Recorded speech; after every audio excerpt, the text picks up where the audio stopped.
Estamos, Deus, em um tempo em que a saúde, Deus, se encontra caótica, meu Deus. Nós confiamos no Teu poder de cura. Confiamos, Senhor Deus, que o Senhor não desampara os Teus filhos. Por isso nós oramos pela vida dos Teus servos, pedindo a cura, Senhor Deus, pedindo a restauração, Deus. Vem, meu Deus. Vem curar, Deus, a vida dos meus irmãos. Eles são servos do Senhor. São servos do Senhor que vivem para a Tua obra, Pai. São os trabalhadores da Tua casa, Senhor Deus. Exaltamos o Teu nome, Jeová Rapha, Jeová Rapha. Deus da cura é o nosso Deus, Deus que transforma. Deus, põe a Tua mão sobre o Teu servo e a Tua serva.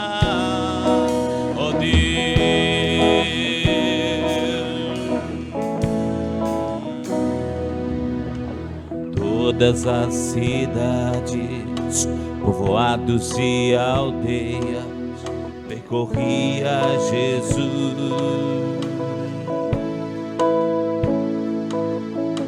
pregando o Evangelho, ensinando e curando, prosseguia Jesus.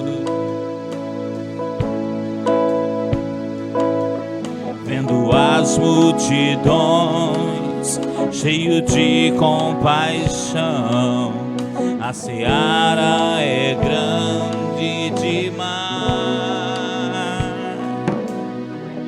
Todas as cidades, povoados e nós percorreremos, Senhor, percorreremos.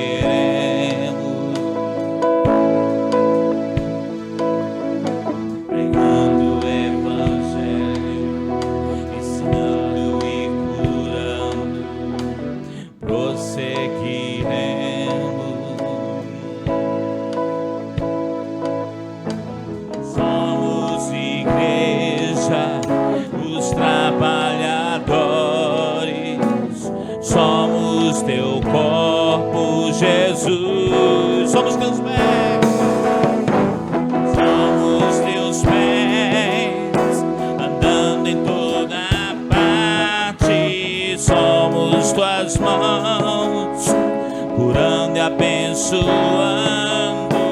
somos Teus olhos, à procura dos aflitos, somos Tua boca, proclamando o reino de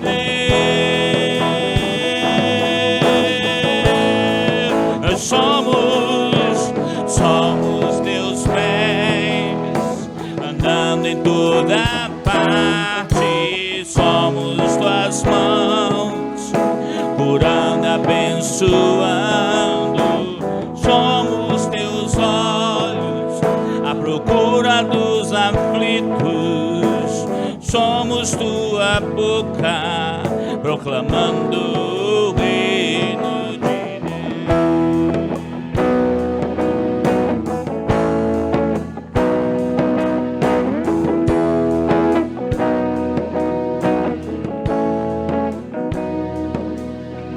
Todas as cidades, povoados e aldeias, percorria Jesus, pregando o Evangelho, ensinando e curando, prosseguia Jesus.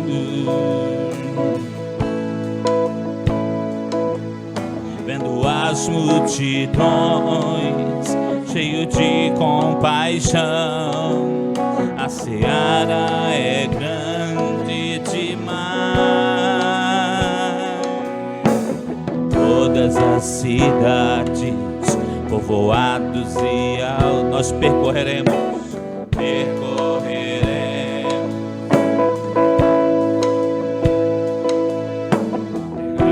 o Evangelho, ensinando e curando, prosseguiremos. Nós somos a igreja, os trabalhadores. Somos igreja, os trabalhadores. Somos teu corpo, Jesus. Somos teus pés, andando em toda parte. Somos tuas mãos, curando, abençoando. Somos teus olhos, à procura dos aflitos. Somos tua boca, proclamando o reino de Deus.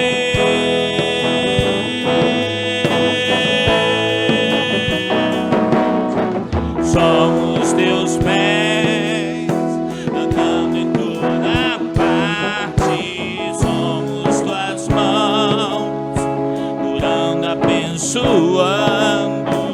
Somos teus olhos, à procura dos aflitos. Somos tua boca, proclamando o reino de Deus.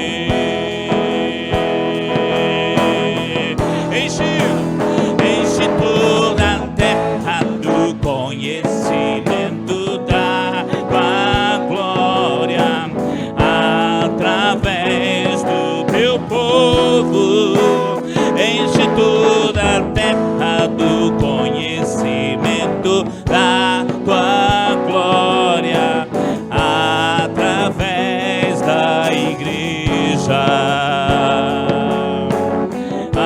através de nós.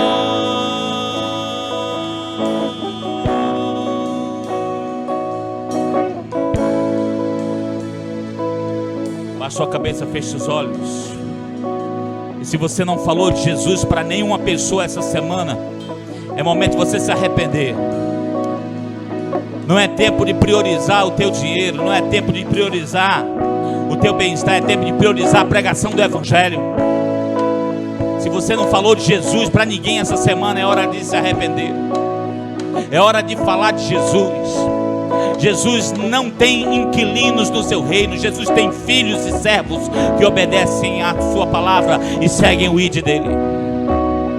Jesus não vai levar ninguém de tiracolo. O Senhor vem buscar os seus trabalhadores cheios do seu Espírito Santo.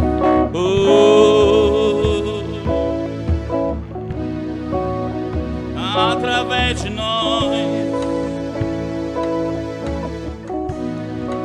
a glória se estende através de nós, através de nós. O Evangelho se espalha através de nós, através de nós. Os enfermos são sarados. Espírito Santo, vem, usa a tua igreja. Espírito Santo, Espírito de Deus,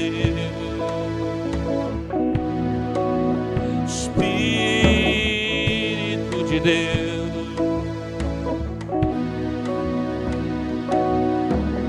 Somos teus pés, andando em toda parte. Somos tuas mãos, curando, abençoando. Somos teus olhos, à procura dos aflitos. Somos tua boca, proclamando o reino de Deus.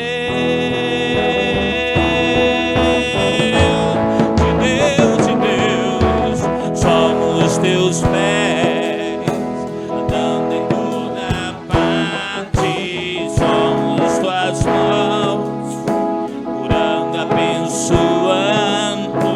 Somos teus olhos, à procura dos aflitos. Somos tua boca, proclamando o reino de Deus.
pressionados, mas não desanimados, perplexos, mas não desesperados,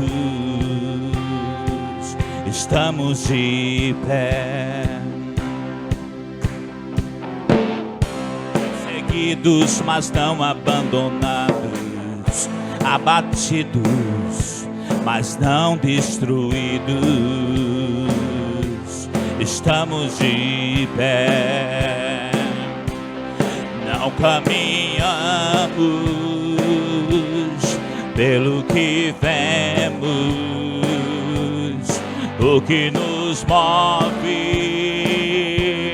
é o que nós cremos. Nação Santa, somos a igreja, vivemos por fé, estamos de pé.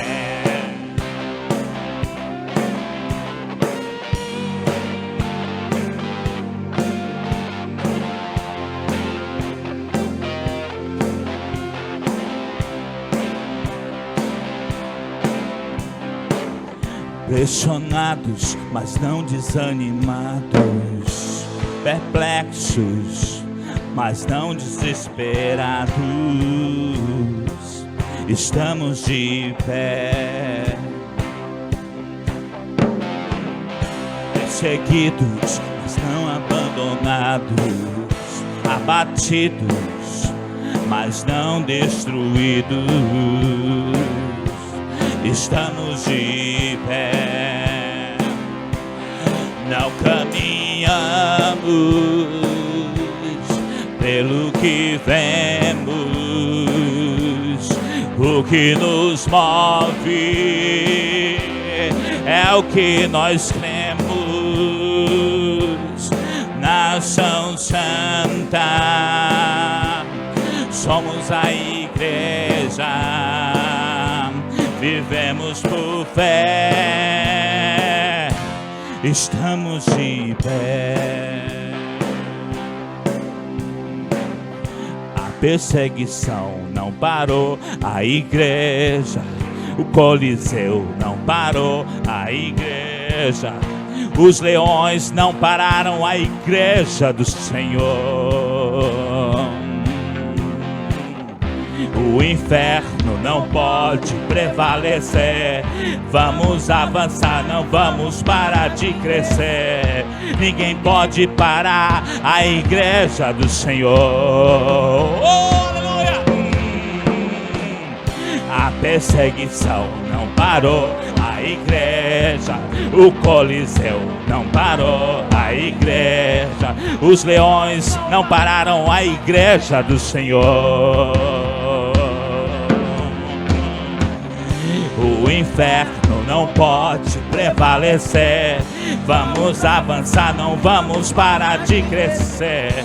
Ninguém pode parar a igreja do Senhor. Não caminhamos pelo que vemos, o que nos move é o que nós cremos. Nação Santa, somos a igreja, vivemos por fé, estamos de pé. Não caminhamos, não caminhamos pelo que vemos, o que nos move é o que nós temos. Nação Santa, somos a igreja, vivemos por fé, estamos de pé. Vamos bem forte. A perseguição não parou a igreja, o Coliseu não parou a igreja, os leões não pararam a igreja do Senhor. O inferno não pode prevalecer. Vamos avançar, não vamos parar de crescer. Ninguém pode parar a igreja do Senhor. Vamos juntos, a perseguição. A perseguição não parou a igreja. O Coliseu não parou a igreja. Os leões não pararam a igreja do Senhor. O inferno não pode prevalecer. Vamos avançar, não vamos parar de crescer. Ninguém pode parar a igreja do Senhor.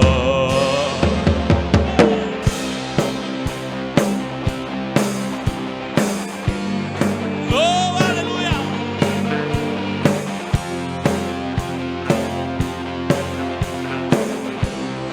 Eu te exalto, Senhor, porque és a força da tua igreja, Deus. É o teu Espírito Santo que nos move a cada dia. Não desistimos por causa do Senhor. Por causa do Senhor.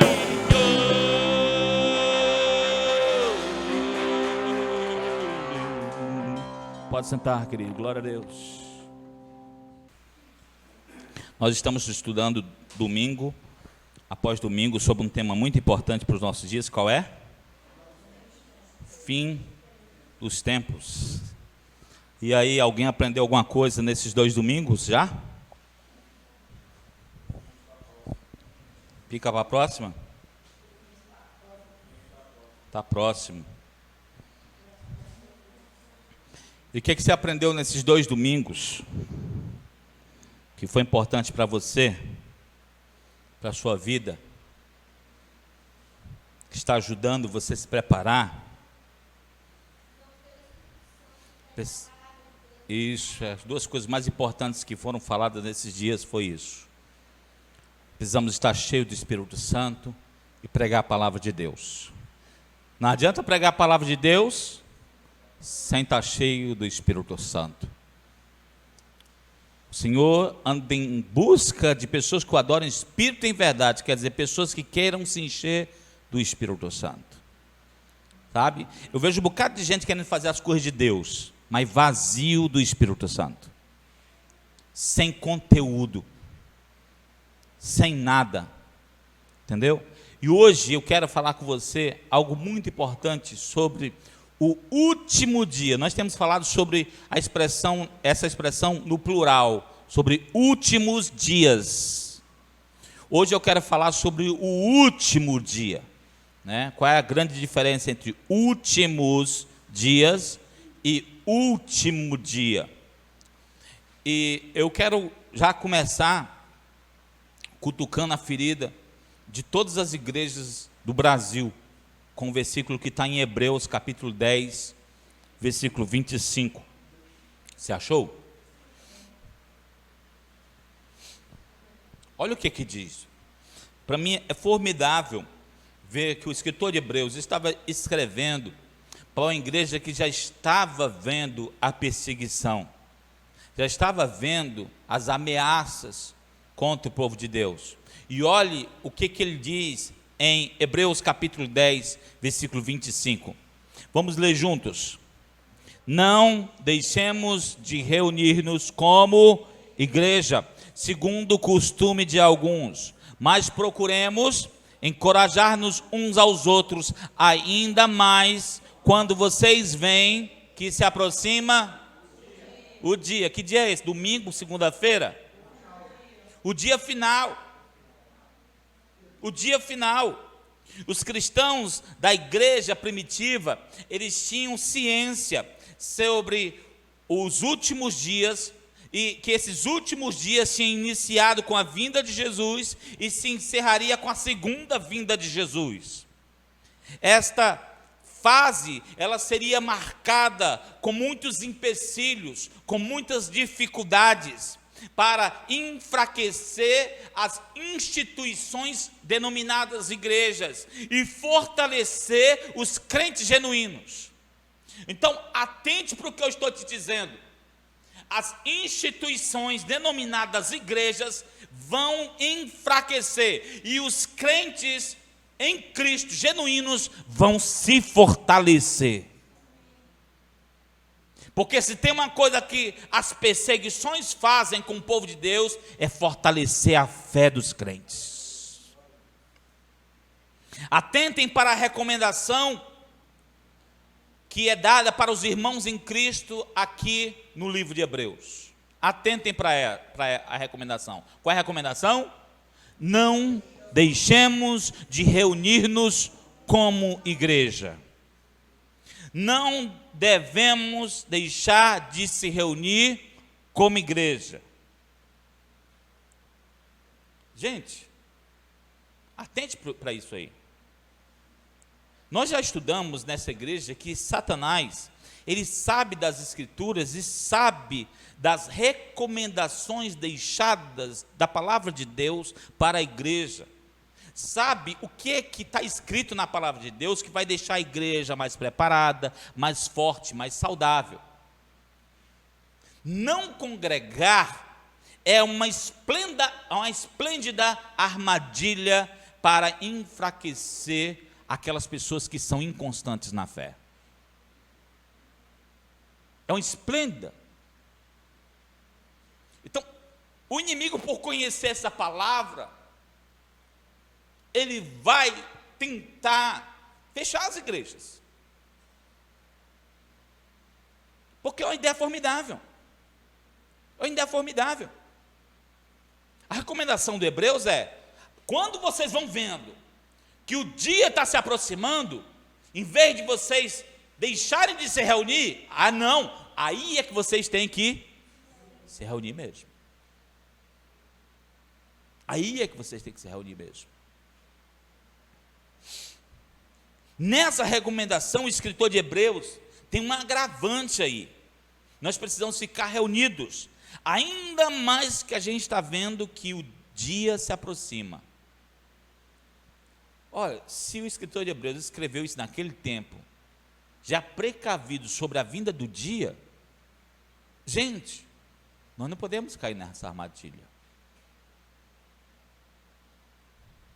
Agora, atente.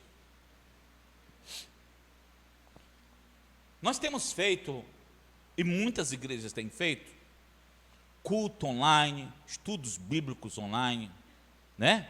Aí a gente tem chamado de culto, né? Tem dado o nome de culto. Mas pela Bíblia, é culto?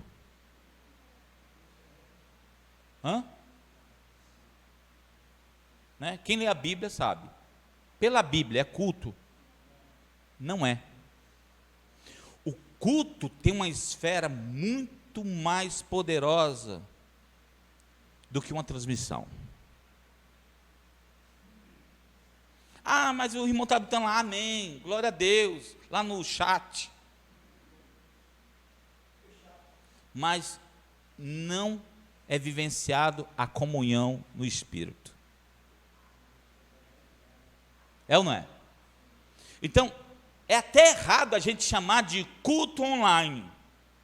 Para quem está doente em casa, para quem não pode sair, é uma bênção, porque a pessoa está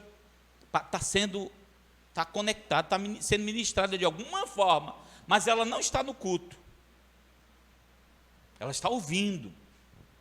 Mas essa presença, o que está acontecendo nesse momento aqui, ela não tem condição de experimentar.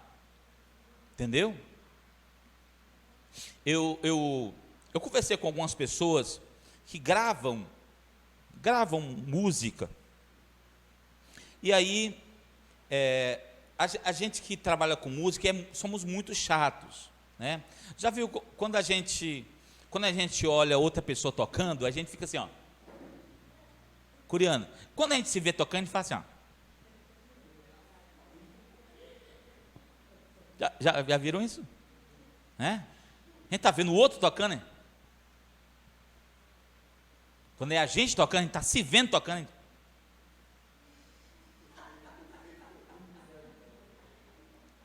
Né?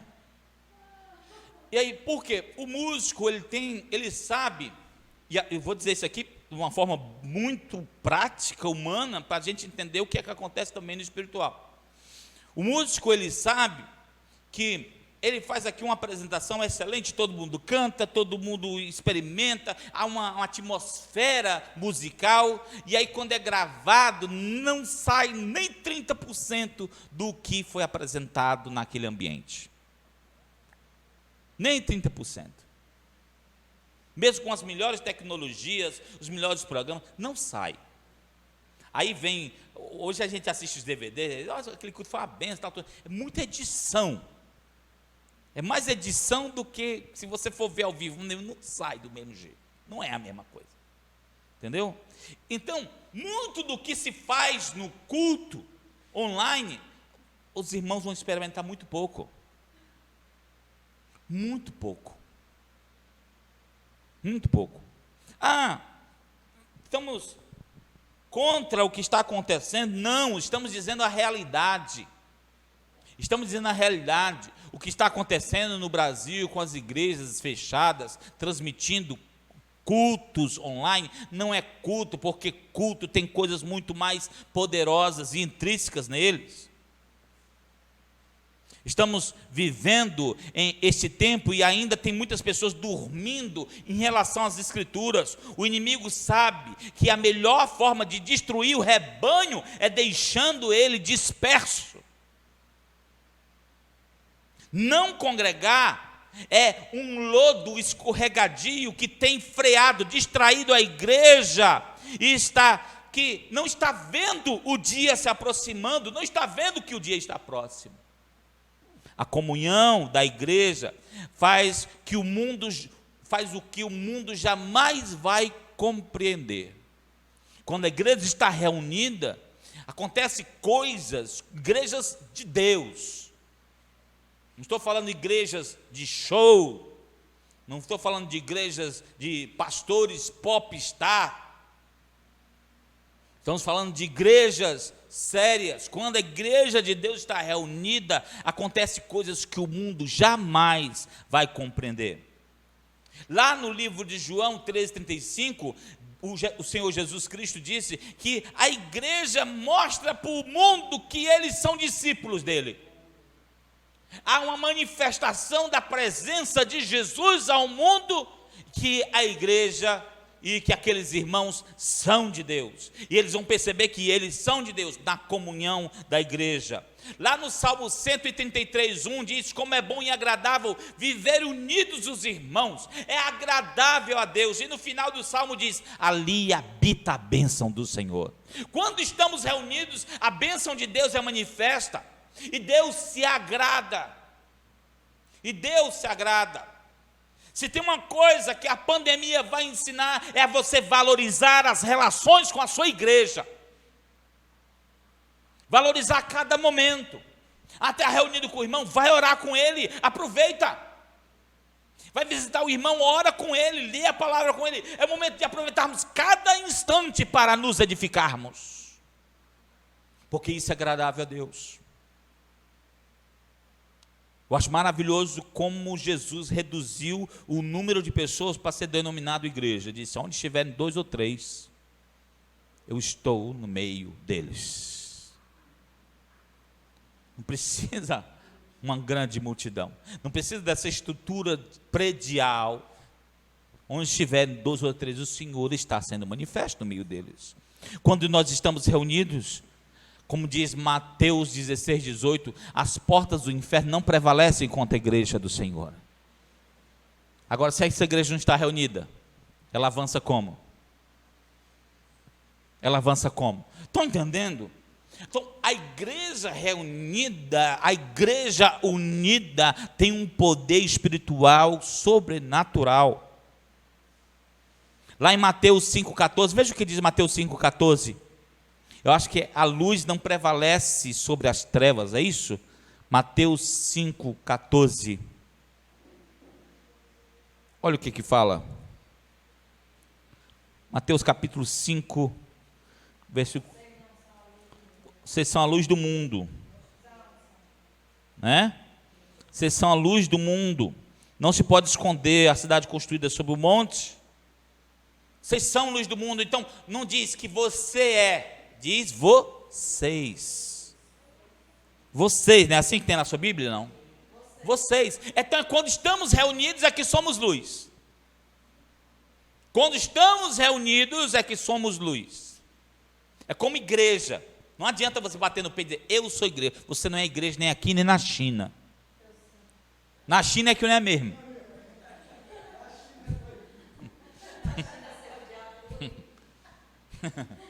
Na China é que não é mesmo. Você só é igreja quando está reunido. Só é igreja de Jesus quando está reunido. Lá em Colossenses 3,16, diz que quando estamos reunidos, a palavra de Deus se faz abundante em nosso ser. Se faz abundante em nossas vidas. Então, quando nós estamos juntos, tudo de abundante de Deus se manifesta. Agora me diga, o que eu estou te informando aqui, o diabo não sabe? Ele não sabe que quando você está reunido, você fica mais firme na sua fé? É mais abundante da palavra de Deus? Você conhece mais? Você é mais forte espiritualmente? Ele sabe. E tudo que vai acontecer, presta atenção que eu estou te dizendo agora, e tudo que vai acontecer neste capítulo de nossa história em diante, vai ser para dispersar a igreja de Jesus. Pergunte para a pessoa que está do seu lado, você está preparado?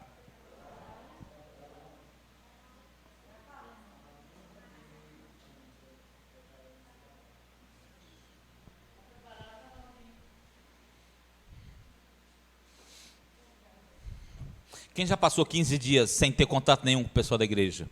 Quem já passou? Hein? Mais, olha o Benjamin, muito mais.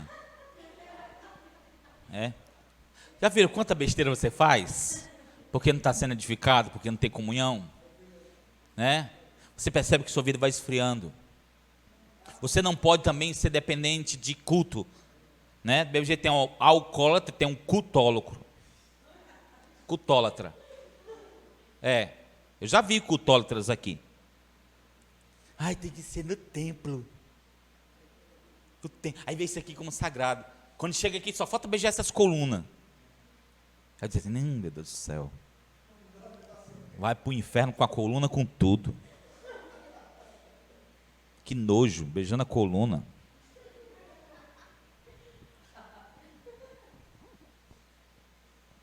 Cultólatra. Entendeu? Você acabou de dizer que você está reunido, mas o cultólatra é o outro doente. É o outro doente que entende que Deus só se manifesta dentro dessas quatro paredes. Eu disse aqui, o Senhor Jesus Cristo disse, onde tiver 2 ou 3, aproveita, irmão, tá com o seu irmão. Aí eu saí para fazer compra com o meu irmão, vamos fazer um culto, nós dois, dentro de um ônibus. Vamos fazer um culto na sala da minha casa, aproveita cada momento, faça com que cada momento com seu irmão em Cristo seja especial, e um momento de edificação, de palavra, de adoração. Amém? É momento para isso. As pessoas estão perdendo tempo, não entenderam a urgência desses últimos tempos. Não entenderam.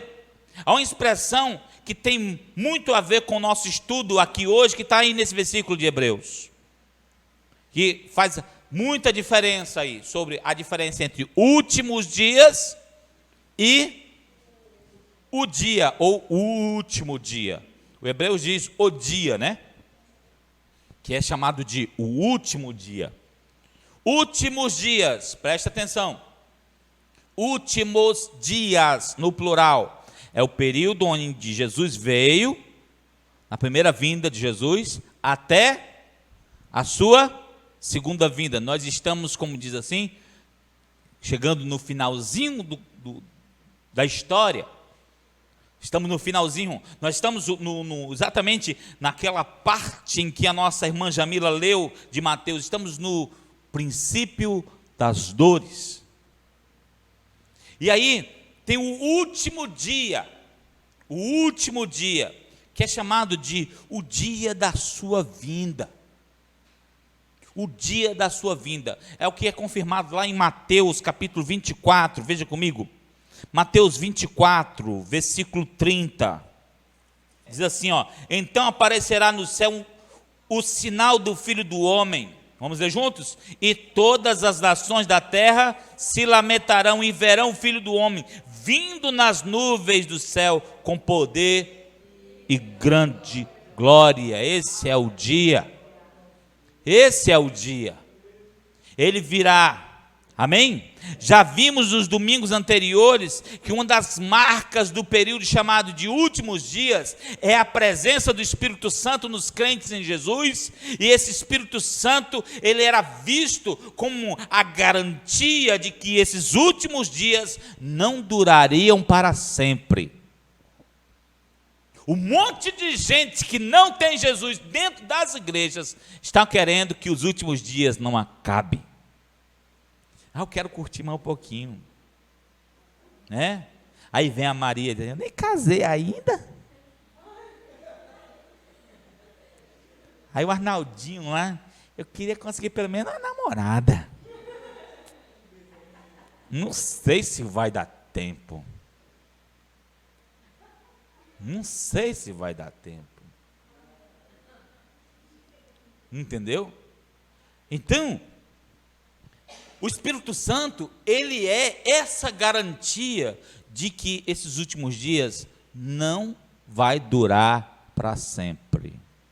Oh, glória! Por essa razão, o Espírito Santo é chamado de uma forma muito especial que nós precisamos ver hoje na Bíblia aí. Romanos 8, 23, veja aí. Romanos capítulo 8, versículo 23. Olha o que diz. Acharam? Quem tem uma Bíblia aí? Vamos ler juntos. Quem não tem, você está perto de um crente. Vamos ler juntos. 8, 23.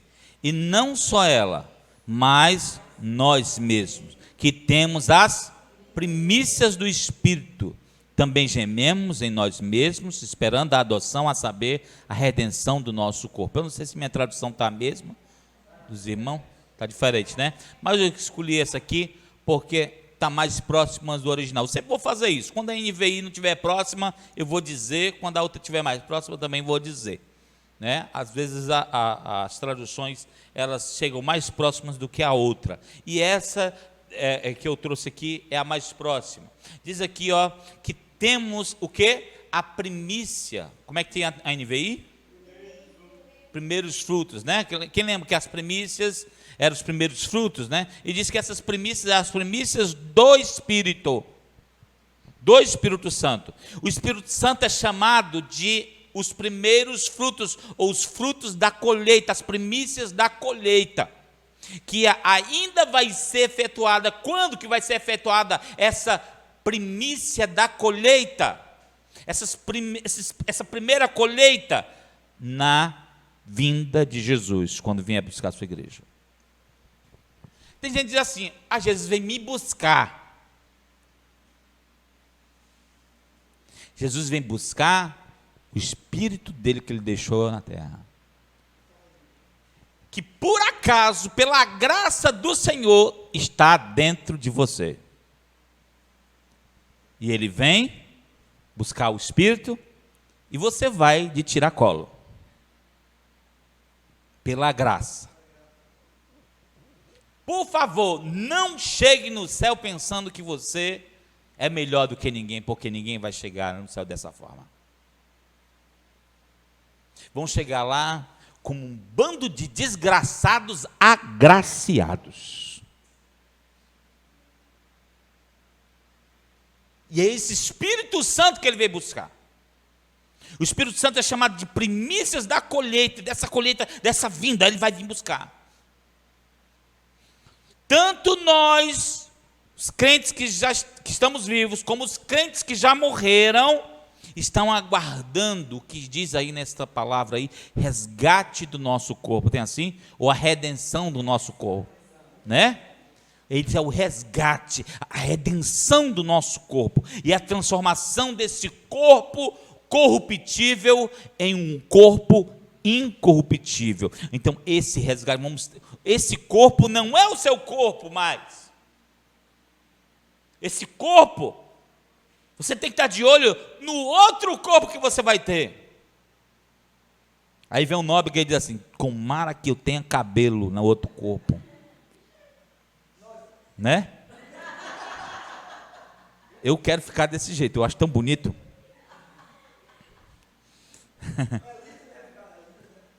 É. Está entendendo?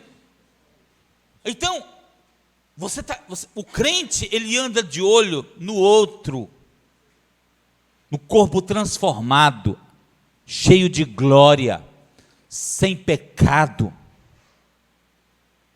Entendeu? Fica de olho nele. Aí eu vejo que a pessoa, nossa, eu fico maluco da vida hoje. O tanto de gente, tanto de pessoas que se dizem crente com medo de morrer.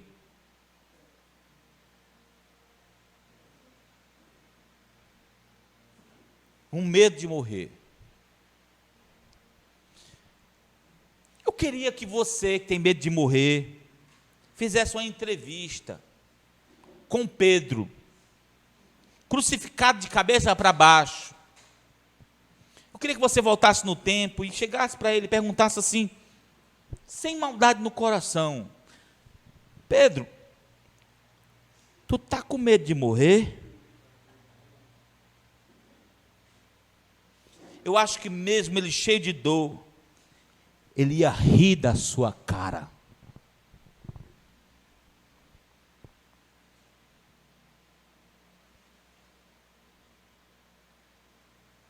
Porque o crente não tem medo da morte.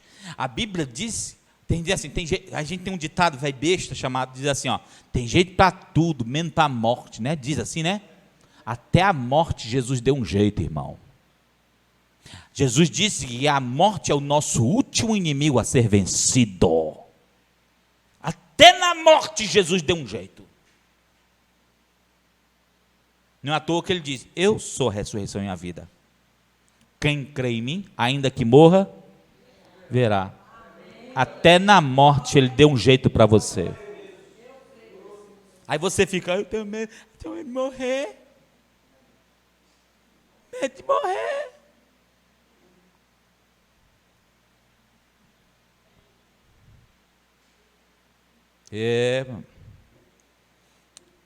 Essa frase eu tenho ouvido demais nesses últimos dias. Não se faz mais crentes como antigamente. 1 Coríntios 15, 53, olha o que diz. Nem sei se estou olhando aqui.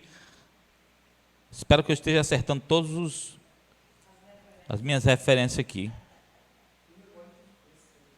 15, 53. Acho que eu vou acertar isso aqui também. 1 Coríntios 15, 53. Olha o que diz.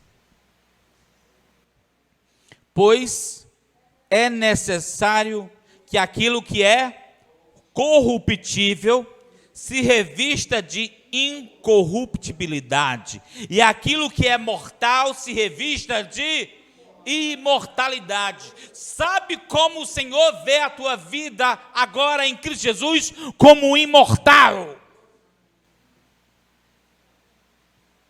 Aí você está se vendo como mortal.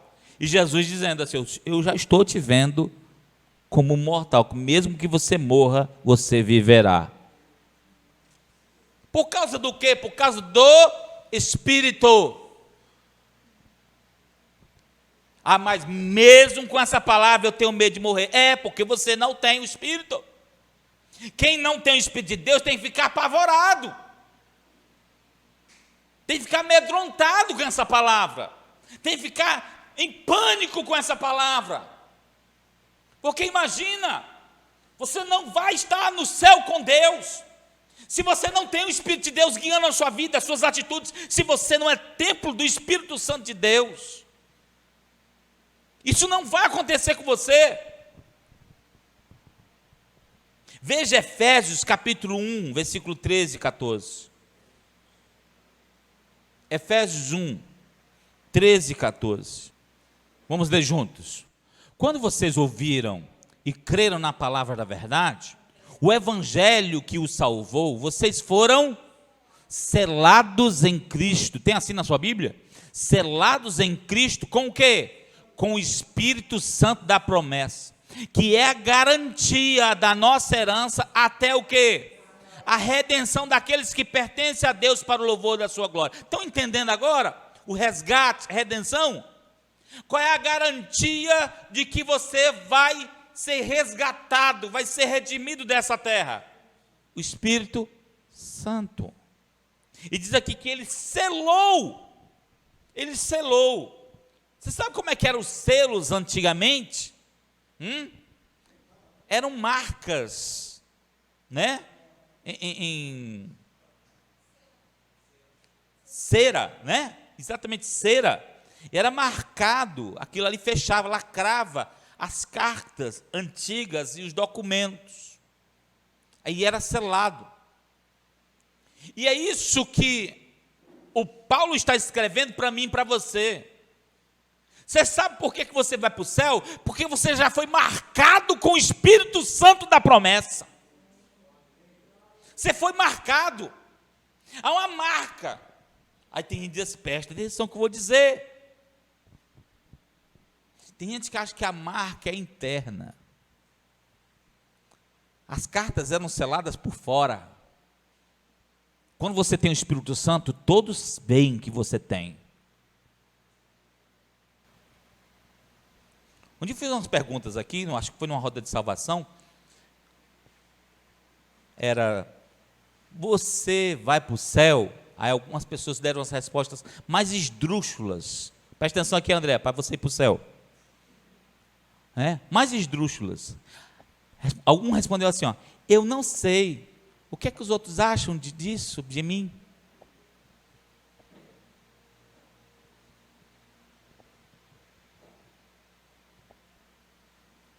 Queridos, quem tem a marca tem, quem tem o Espírito Santo tem.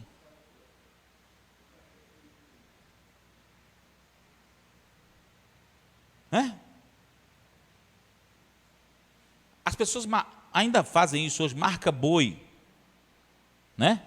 A gente diz no interior, nos quartos, né? Não é assim? Do boi. Até o boi sabe que ele pertence àquele dono pela marca. O crente em Jesus sabe que tem a marca do Espírito Santo. E quem vê, sabe que tem coisa espiritual na vida dele. Vê de longe, não tem como não ver.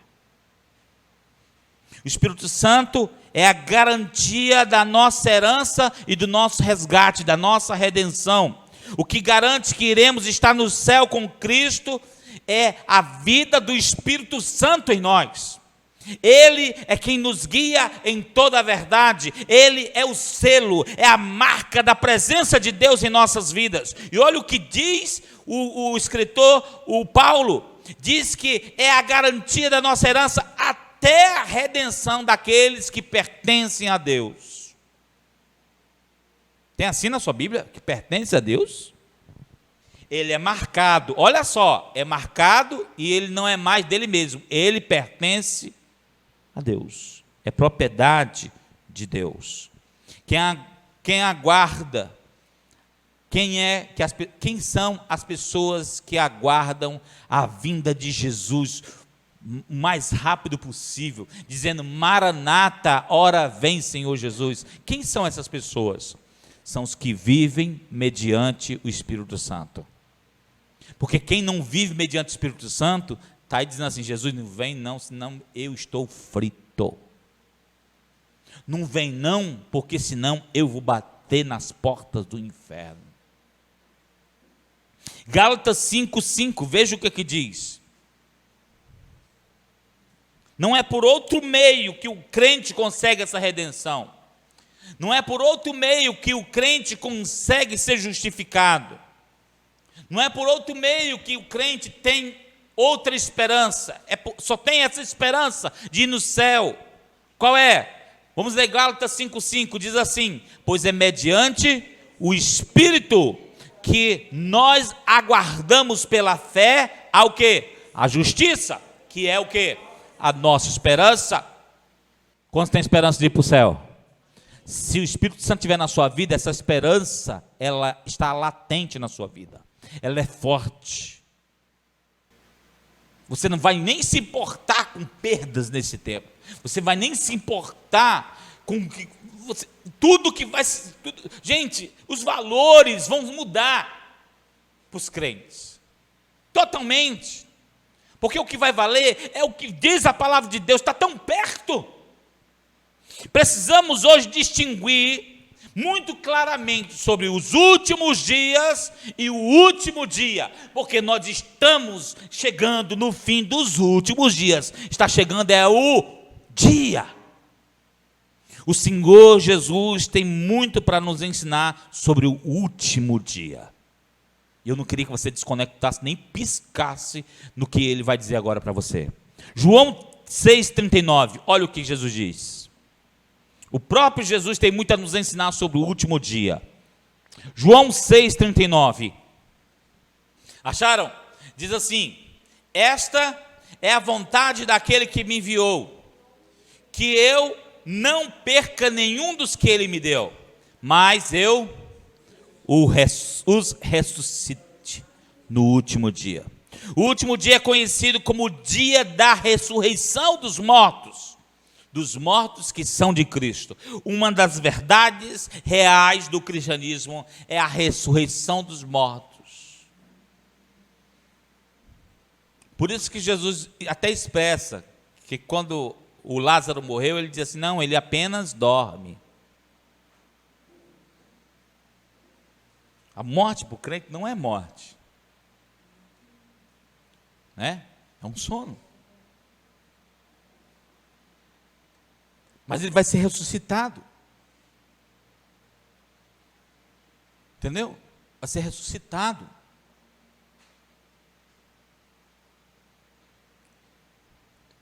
Antes, quando eu perdia uma pessoa com a morte, eu dizia adeus.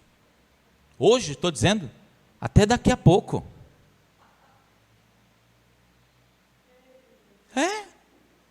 Estou dizendo assim. Crente em Jesus, né? Aqueles que eu sei que foi para o inferno,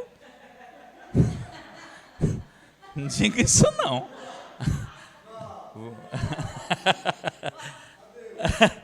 Né? Que eu sei que viveu para Jesus, crente em Jesus, firme, cheio do Espírito Santo, pregando o Evangelho, até daqui a pouco. Porque breve iremos nos encontrar. E diz, a palavra diz, nós estudamos sobre isso, sobre a ressurreição dos mortos aqui na igreja, que eles serão os primeiros, serão as primícias da colheita. Ainda em João, no mesmo capítulo, no versículo 44, olha o que diz. João 6,44. Vamos ler? Ninguém pode vir a mim, se o Pai que me enviou não o atrair, e eu o ressuscitarei no último dia. O último dia ele foi feito para pessoas que foram atraídas a uma fé autêntica em Cristo. Alguém já viu alguma pessoa tentar entrar no reino de Deus de bigu? De gaiato? Eu já vi. E aqui geralmente aparece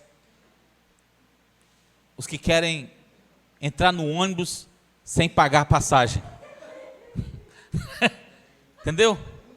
Quer entrar no ônibus entrando pela porta contrária, entrando pela saída. Entendeu? Aí vem, eu canto. Eu sei pregar, eu sei tocar. Eu estou aqui no culto, viu? Olha eu aqui. Só que a gente vê que não. Como é que diz a Bíblia aí? É atraído, é? Atraído ao quê? Se o Pai que me enviou não, é Deus que o atrai. Como é o nome daquela peça que é atraída uma na outra? Um imã. Um imã. E é isso que o Senhor Jesus está dizendo assim, ó. O crente em Jesus, que tem uma fé autêntica, ele não pode de ficar no mundo, porque ele já foi atraído. E ele vai pregar em mim. Ele não pode desgrudar de mim, porque ele foi atraído a mim. Então, se ele está pregado em mim, há uma sinergia. E ele diz ainda: ninguém pode tirar ele da minha mão.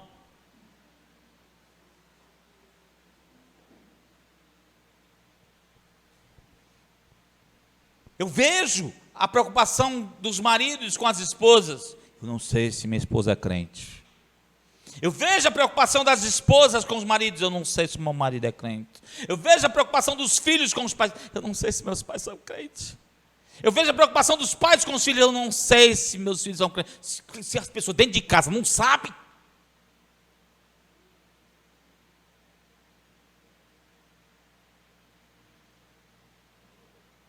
Às vezes sabe da vida dos outros, mas dentro de casa não sabe. Queridos, quando uma pessoa é atraída a Jesus, há uma sinergia entre Jesus e essa pessoa passa a mudar, ela não consegue mais viver no pecado, ela quer sair do lamaçal, ela tem nojo. Ele é atraído e diz: esses que foram atraídos a mim, que se tornaram um comigo, assim como eu e o Pai somos um, que eles também sejam um. Esses eu vou ressuscitar no terceiro dia. No último dia. No último dia. Aí todo mundo que pensa em Jesus vai ressuscitar no último dia. Eu tenho um bocado de macumbeiro que pensa em Jesus, irmão.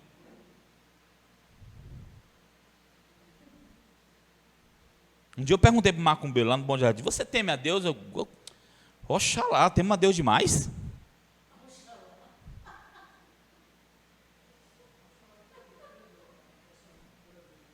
Pois é. Veja sua Bíblia no mesmo capítulo, no versículo 54. Olha o que diz. Que capítulo, hein? João 6,54, olha o que diz: todo aquele que come da minha carne e bebe do meu sangue tem o quê? Vida eterna, e eu ressuscitarei no último dia. Todas as pessoas que têm Cristo vivendo dentro de si é chamada pela palavra de imortal. Nem a morte pode detê-lo. Tem que comer da carne, beber do sangue, quer dizer, precisa Cristo entrar nele, fazer parte de sua vida. O DNA de Jesus precisa estar nele.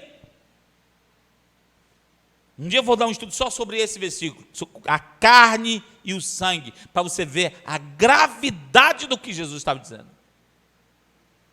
Mas, em suma, é isso, é Cristo dentro de você. Você comeu, você ingeriu, ele fez parte da sua vida, começou a fazer parte do teu corpo. E aí, como que você vai agir? De acordo com aquilo que você deixou entrar dentro de você. Foi a promessa de Jesus, foi a promessa que Jesus fez a todo aquele que nele confiasse. Você lembra da Marta no livro de João, no Evangelho de João, em meio à tristeza que ela sentia diante da morte do Lázaro? Essa palavra serve até para nós que temos pessoas que estamos perdendo aí por coronavírus. Você lembra da Marta? Ela, mesmo perdendo o irmão para a morte, ela ainda se apegava firmemente à esperança da ressurreição no último dia. E Jesus nem tinha ainda sido morto e nem ressuscitado. Lá em João 11, 24, veja o que ela diz. Marta respondeu: eu sei que ele vai ressuscitar na ressurreição de que dia? A Marta já cria firmemente na ressurreição no último dia. A Marta. Aí você diga para o seu irmão: está vendo? Vai ficar com medo da morte por quê? Pode dizer para ele. Vai ficar com medo da morte por quê? A Marta Marta já tinha fé nisso, nessa doutrina. João 12, 48, olha o que diz. Grude seus olhos nesse versículo de João 12, 48. Olha o que fala.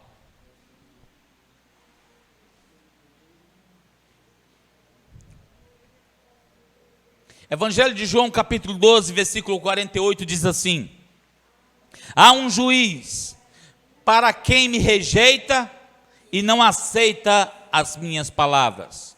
A própria palavra que proferi o condenará no último dia.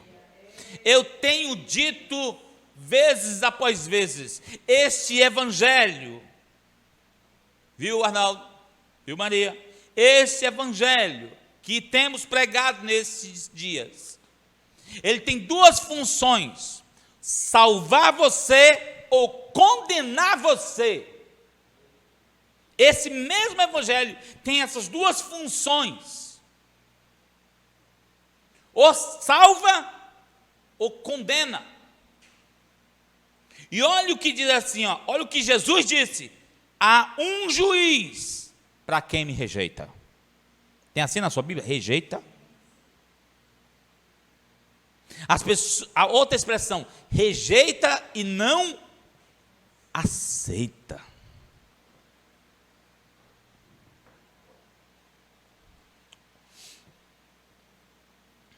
Quando eu falo de Jesus para as pessoas na rua, para os ímpios, e eles rejeitam e não aceitam, eu compreendo, porque a Bíblia diz que o Deus desse século, que é o inimigo de nossas vidas, cega o entendimento dessas pessoas.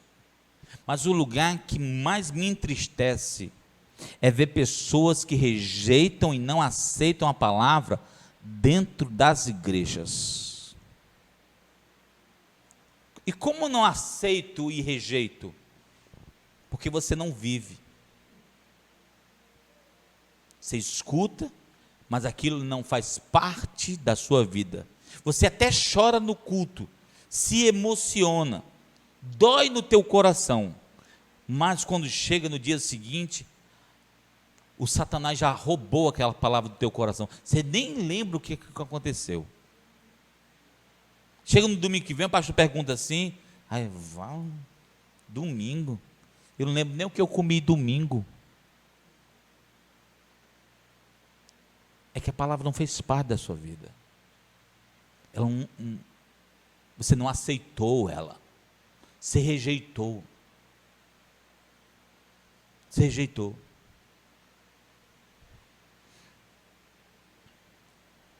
Tem uma coisa nojenta que o boi faz. Ele come e rumina. E às vezes bota para fora, fica babando aquele negócio, sai. Eu vejo que tem pessoas que fazem a mesma coisa com a palavra de Deus. Tanto para fora. Rejeitam. Não aceita. Não aceita o quê? O que é que Jesus disse? Não aceita a minha igreja? As minhas palavras. As minhas palavras. E ele diz assim: é essa própria palavra que eu proferi, quer dizer, o evangelho de Jesus, que o condenará. Essa palavra que foi rejeitada, essa palavra que não aceitaram, essa palavra que não foi vivida, essa mesma palavra vai ser o juiz, vai ser a prova contra você. As pessoas aqui aparecem em duas categorias: os que rejeitaram e não aceitaram. A palavra de Cristo, as palavras de Cristo, elas vão ser o juiz nesse último dia. O juiz é que vai determinar. O que vai condenar essas pessoas será a própria palavra que elas rejeitaram e que elas não aceitaram. Duas coisas ruins vão acontecer com essas pessoas. Duas coisas ruins que estão nesse versículo. Qual é? Ela vai ser condenada, mas antes dela ser condenada, tem um quê? Ela vai passar por juízo. Pergunta para os crentes: o crente vai ser julgado no último dia? O crente vai ser julgado? Vamos voltar para o versículo. Gálatas 5:5. Gálatas 5:5 diz assim, ó: pois é mediante o Espírito que nós aguardamos pela fé a justiça, que é a nossa. Qual é a justiça que o crente espera? Do julgamento? Qual é a justiça? É a esperança do céu. Por quê? Você já foi julgado. Você que é de Jesus, você já foi julgado na cruz do Calvário. Você vai ser avaliado sobre as suas recompensas. Quem vai passar por juízo é quem não tem o Espírito de Deus. Estudaram sobre os bodes e as ovelhas e não entenderam. Você não vê as ovelhas sendo julgadas, você vê as ovelhas sendo recompensadas. Quem passa por juízo são os bodes. Os bodes é que passam por juízo. Por que que os crentes são recompensados? Porque já foram julgados. O Paulo dizia, eu já fui crucificado com Cristo, logo já não sou mais eu quem vivo, é Cristo que vive em mim. Na cruz do Calvário foram crucificados. Diz que ele rasgou a cédula da morte, da condenação. Aquilo que era contra a minha vida, ele pegou e está feito, está consumado, está justificado pelo meu sangue. Ah, eu não acredito nele. Viva com isso, viva com isso. Eu glorifiquei a Deus quando eu soube disso, que lá na cruz Ele já tinha feito tudo por mim. Ele morreu por mim, Ele deu sua vida por mim. Ele diz, para que não sejam mais condenados. Para que eu vou ser julgado de novo? O Paulo diz, Romanos 8:1, qual que diz Romanos 8:1? Pode ler, Romanos 8:1. Então você vai ser julgado para quê? Para ser condenado? Não há condenação para quem está em Cristo Jesus. Há uma esperança de glorificação. É essa a outra justiça que nós aguardamos, não a justiça do julgamento. Então, quando a Bíblia diz aqui que vai haver juízo e condenação, vai haver juízo para o que não tem Jesus. E logo eles serão condenados. Não tem condenação para os que estão em Cristo Jesus, mas para os que não estão em Cristo Jesus, vai haver juízo e condenação. E tudo que Deus faz é e sempre será perfeito.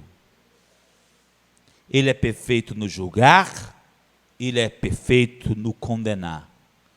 Ele é perfeito no salvar, Ele é perfeito no agraciar com o seu evangelho. Se você perguntar para mim por que Ele faz isso, eu não vou saber te responder. Tem um bocado de coisa que eu estou guardando na minha mochila, um bocado de perguntas que eu vou levar lá. Senhor, tem um bocado de perguntas aqui para te fazer, que eu não entendi nada lá na terra, mas eu quero entender hoje. Uma delas é essa, porque é misterioso demais, misterioso, maravilhoso, glorioso. E eu queria que você olhasse para João 12:48 e olhasse para a sua vida. Há um juiz para quem me rejeita e não aceita as minhas palavras. A própria palavra que eu proferi o condenará no último dia. Essa própria palavra serve para salvar e para condenar. Eu queria que você olhasse para a sua vida e olhasse como você está tratando a palavra que você está ouvindo. Entendeu? Como você está tratando a palavra que você está ouvindo. se eu rejeitar e não aceitar, eu já estou mostrando que eu não sou dos salvos. Já estou mostrando que eu não sou dos justificados, mas eu vou passar por juízo. João, quando cita Jesus, diz que ele é o nosso advogado. Advogado, que está ao nosso lado. Ele é o nosso justificador. Ele é a nossa justiça e o nosso justificador. A minha maior preocupação hoje é quem não tem Jesus. É quem não tem Jesus. É urgente o que nós temos que fazer para falar para as pessoas que não têm Jesus.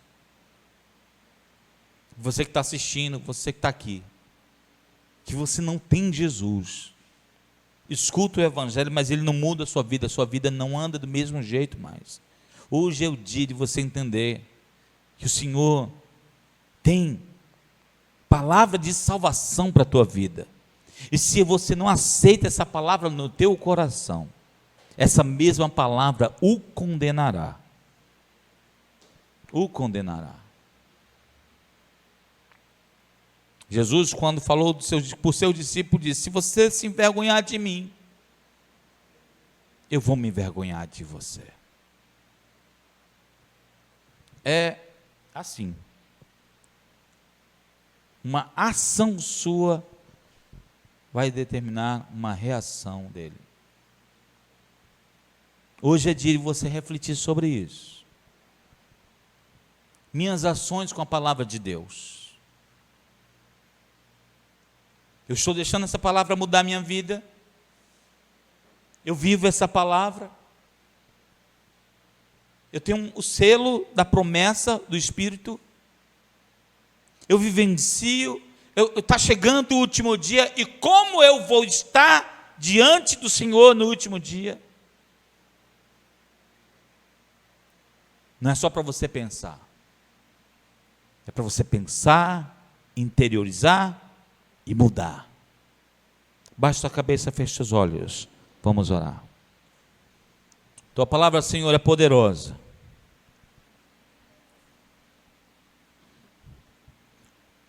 Muito das pessoas que estão nesse tempo querem calar a nossa voz. Querem calar essa palavra que salva e que os condena.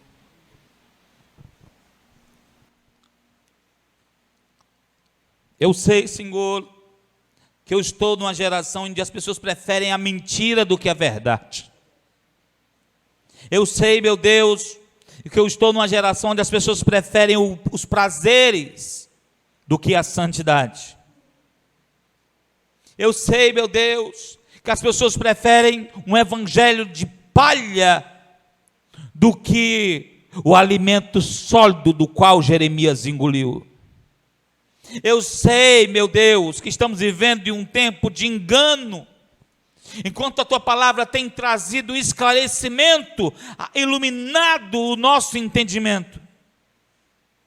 E é com essa palavra, Senhor Deus, que eu oro pelas pessoas para que elas enxerguem a verdade e não rejeitem a tua palavra e aceitem a tua palavra, que os seus corações de pedra sejam quebrados, que teu Espírito Santo quebre todo jugo do inimigo na vida desta geração, na vida desse povo, em nome de Jesus. Que eles sejam libertos de todas as artimanhas de Satanás, e que o teu nome, Senhor Deus, no teu nome, haja, Deus, uma quebração de jugo, que o Senhor os tire do estado de condenação, que eles consigam, Senhor Deus, erguer-se, Deus, dos túmulos de trevas que eles andam, para a vida, a serem transportados da morte para a vida. E eu declaro nesta noite, em nome de Jesus, que haja liberdade em todas as pessoas que ouvem essa palavra. Haja liberdade naqueles que o Senhor já reservou, já preparou antes da fundação do mundo para que cresçam. em nome de Jesus. Que o teu poder, Senhor Deus, o poder da tua palavra, prepare os últimos para o último dia. Os últimos que amam a tua palavra, selados com teu Espírito Santo, preparados para a vinda do Cordeiro de Deus. Vem, Senhor. Usa a minha vida, usa a vida da tua igreja, usa os teus obreiros nesse lugar. É a nossa oração. E que a tua palavra, Deus, faça diferença na vida do teu povo. Quem crê, diga amém. Amém. Glória a Deus.